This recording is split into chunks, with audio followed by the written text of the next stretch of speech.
عائشہ اپنے شوہر دانیال سے بہت زیادہ محبت کرتی تھی۔ اگرچہ وہ بہت غریب لیکن بہت ہی نیک اور رحم دل انسان تھا۔ وہ ہمیشہ غریبوں کی مدد کرتا اور ضرورت مندوں کے کام آتا۔ دانیال کے دوست بہت زیادہ نکمے اور آلسی تھے۔ وہ کوئی کام نہ کرتے اور سارا دن گھومنے پھرنے کے بعد رات میں دانیال کے گھر کھانا کھانے کے لیے آ جاتے۔ وہ خوب پیٹ بھر کر کھانا کھاتے اور کھانا ختم ہونے کے بعد اپنے اپنے گھر واپس چلے جاتے۔ کھانا ختم ہونے کی وجہ سے اکثر دانیال اور اس کی بیوی کو خالی پیٹ ہی سونا پڑتا۔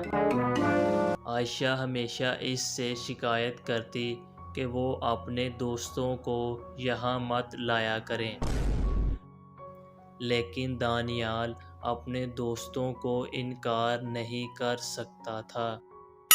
وہ ہمیشہ یہی کہتا کہ مہمان تو خوش قسمتی لاتا ہے۔ عائشہ ان سب سے تنگ آ چکی تھی اور وہ ان سب کو سبق سکھانا چاہتی تھی۔ ایک دن عائشہ گھر میں بریانی بناتی ہے اور اپنے شوہر کا انتظار کرنے لگتی ہے۔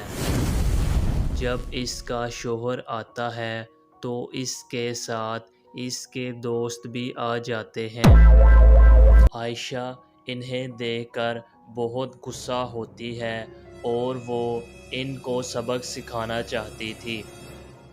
عائشہ اپنے شوہر کو کولڈ ڈرنک لانے کے لیے بازار بھیجتی ہے اور جب اس کے دوست کھانا کھانے لگتے ہیں تو وہ ایک بیساکھی لا کر وہاں رکھ دیتی ہے، اور جب وہ کھانا کھانے لگتے ہیں تو عائشہ ان سے کہتی ہے میرے شوہر بھی اسی طرح کی بیساکھی لے کر آ رہے ہیں اور وہ سب کے سر پر 3 دفعہ ماریں گے۔ جس کو درد نہیں ہوگا اسے یہ بریانی کھانے کے لیے دی جائے گی۔ جسے سن کر وہ بہت ڈر جاتے ہیں اور وہاں سے بھاگ جاتے ہیں۔ وہ راستے میں اپنے دوستوں کو بھاگتے ہوئے دیکھتا ہے اور جب گھر آتا ہے تو اپنی بیوی سے اس کے بارے میں پوچھتا ہے۔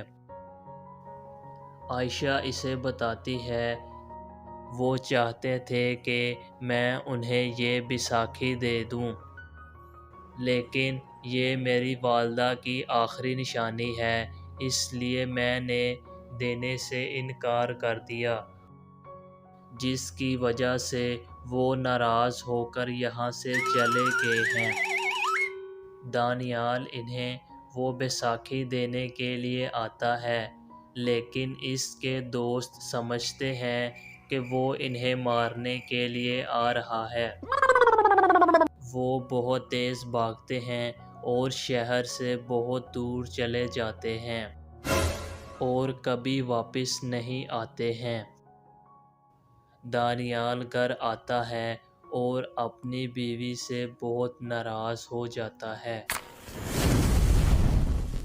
دانیال اپنی بیوی سے بہت ناراض ہوتا ہے لیکن کچھ ہی دنوں کے بعد اس کی ناراضگی ختم ہو جاتی ہے اور وہ ایک اچھی زندگی گزارنے لگتے ہیں۔